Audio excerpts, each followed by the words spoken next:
Good morning, everyone. Today we have the delight of interviewing and meeting Professor Paul Brown, who is a neuroscientist. And today he's going to talk through the brain and give you some very exciting information about how it works, what are emotions. And we're very happy that in the second part, teenagers will actually come to meet you in person and be able to ask their questions directly. I've seen this presentation and found it dazzling, and it's sparked a million questions in my limited brain, so I can only imagine what this is going to do to the teenagers on fire whose brains are willing to sap up this kind of stuff. They're going to go crazy for it. Thank you so much for giving us your time. It's a real privilege. It really, really is. Laura, thank you. It's wonderful that you've started Wellspring, and I'm absolutely delighted to come and be involved a little inside it. So what I want to talk about is this extraordinary thing called your brain inside your skull, and to give you some understanding of how at the moment we know it works. Neuroscience, brain science, is beginning to develop very rapidly in this century. It's the most exciting area of modern science. So let me tell you a little bit about it. Here's a brain made of chocolate. That's why it's got different colours on each half. But the brain looks like that. The back of the brain is in the palm of the hand and the front of the brain is at the fingertips. And it's this extraordinary convoluted structure. Between the two halves, there are a bridge of fibres, so communication can happen between the two halves. The brain preferentially sees faces everywhere. You will all have had the experience of staring at a patterned wall or a curtain or a carpet and suddenly seeing an outline of a face. We are designed for relationships, and the face is the hugely important bit of data that comes to us. But let's see, here is the brain inside the skull. So it's about a kilogram and a half of a very spongy, fleshy structure. And there in the middle of it is the spinal column going down right through your spine, and nerves that connect the brain right throughout the body. It's a messaging system, though at the moment we don't really understand an enormous amount about how the messages are stored, what's called memory. Indeed, there may even be something called a forgettery as well. Oh, wow. And communication between particularly the heart and the gut and the brain is going on the whole time, every nanosecond of every day, all through the night. Your brain is working for you. So here is the brain sitting inside a person's skull. There's a very old bit of the brain that we call the reptilian brain or the snake brain, and that's the bit of the brain that is making sure all your bodily functions are working. It deals with perspiration, it deals with your breathing, waking up, going to sleep, every hunger bit, and thirst, hunger and thirst, absolutely. Everything that is required to keep your body working, and a snake, crocodile, has that. But one of the curious things about reptiles is they don't look after the young. They lay eggs, or sometimes, like fish, produce live young, and then they are left alone. But we mammals, organisms that produce live young, there's a period of infant dependency. In a dog, 2 or 3 months, puppy. In a lion and tiger, it's about 2 years. Well, work out for yourself what the period of dependency is for a teenager. It may be 24 years. But we have this long period of dependency. And so there's a middle part of the brain which deals with emotion and memory. It's the part of the brain that makes it possible for us to connect to anything in the world emotionally. But it's managed through our 5 senses. We've got sight, sound, smell, taste and touch. Most animals, their primary sense is smell and sound. We humans seemed at some stage to trade sight. Sight is perhaps our primary sense, so the others are very important. And so data comes in and is transformed by the brain into some kind of signal, which starts off being a little electrical signal. The noise that my voice is making in your ears creates a set of electrical signals which go through brain cells and create chemical reactions, and the chemical reactions get picked up by other brain cells. And so there's this very extraordinary, it's difficult to imagine, electrochemical patterns that are created in the brain. Sometime in the last 200,000 years, we human beings developed this massive cortical structure, the top part of the brain, the folded part of the brain, which I showed you in that chocolate model. And that puts everything together. And is it right that the folds exist to enable more connections? Yes, the fold exists because the brain, the skull, can only get to a certain size. If the skull got any bigger, we couldn't be born. We couldn't get out. So the skull limits the actual physical size of the brain. So to make the brain bigger and bigger and bigger, it folds itself up more and more and more. So if you go to a very simple animal like a mouse or a rat, it's got a very smooth brain. It didn't have to fold very much. The higher up you come the primate ladder, the more folds there are until you get to human beings. But we are the only animals, so far as we know, that have developed an adaptive language. Other animals have got signalling systems that they use. They can send signals and other animals will understand the signals. But so far as we know, they're not adaptive. They don't change. We can develop words. If you look across the world, the number of languages there are, we are adaptive organisms. Well, there's one special area of the brain I want to talk about called the amygdala.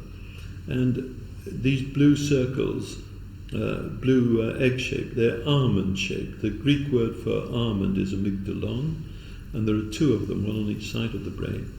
And these are like intense radar systems. They monitor the whole time what's happening out there. And in the baby on day one, their purpose is to attach emotion to experience. The more consistent the baby's experience is, the easier it is to create pathways. And so the amygdala create pathways in the growing baby, the growing brain. The pathways get jumbled up during adolescence because of the way all sorts of chemicals called hormones change the brain during adolescence. Bit by bit, 17, 18, 19, the brain settles down, and by the age of 24, it's in its early adult form, ready to get out into the world. But the changing brain during adolescence is itself extraordinary. Anyway, the amygdala in the adult monitor everything that's happened and put everything on the right emotional pathway. And emotions mixed together make feelings. Now, because we can think, because we have language, we can generate signals inside our head. The brain takes those as data and it puts those through the amygdala as well. There are 8 basic emotions, and think of them like the colour palette. Every great picture in the world has been created from 3 primary colours, then a bit of black and a bit of white, but 3 primary colours. All our experience has been created, our feeling system has been created through 8 basic emotions. And the first one is surprise and startle. You're going to meet a new boyfriend or a new girlfriend. What will he be like? What will she be like? That's a bit of the surprise startle. And it sets you up to find out what happens next. Well, we're going to go leftways round this fan to start with, because these are the emotions that got us all here. Fear, anger, disgust, shame, and sadness. These are the escape, avoidance, survival emotions. Your favourite dog, a horse, an elephant, a porpoise, a whale, all show these emotions in one form or another. But the great satisfactions of human experience are to do with excitement, joy, and trust and love. But these are not primary survival emotions. You can have a whole life without any excitement or joy, any trust or love. It's a miserable life, but you can get by. Okay? Mm-hmm. And these are what allow humans to create art and all sorts of other things? All sorts of other things. Okay, these are the creative edge. And the important thing is that with the survival emotions, energy goes inwards to look after us. Even if you're angry and are fighting with somebody, it's to do with looking after you. But with the attachment emotions, energy flows outwards. It flows into relationships, into creativity, into music, into art, into sport. It is to do with feeling involved with things. But they can easily be squashed by fear, anger. If you are doing something that's very exciting, but suddenly a gunshot went off beside you, you would instantly startle, and you would respond out of the fear emotion instantly, because it's much more important for your survival than enjoying yourself. Yeah. Our brains really know how to look after us. Our brains know how to look after us, and at any point in time, your brain is doing its best for you, but it can only do that in terms of your experience. So though, just as with our physical bodies, the substance, the flesh, the blood, all the cells, everybody has the same basic materials, everybody looks different. Everybody's brain has the same basic materials, but everybody's brain is slightly different. In the same culture, we have similar sorts of experiences which are different from other cultures. One family has particular kinds of experiences which makes them different from another family. But nevertheless, your brain is unlike anybody else's brain. The question is, how can you look after it, expand it, use it in the best possible way? We might deal with that in a question session. So here we are, the complete brain, and there you are, fight, flight, freeze, faint.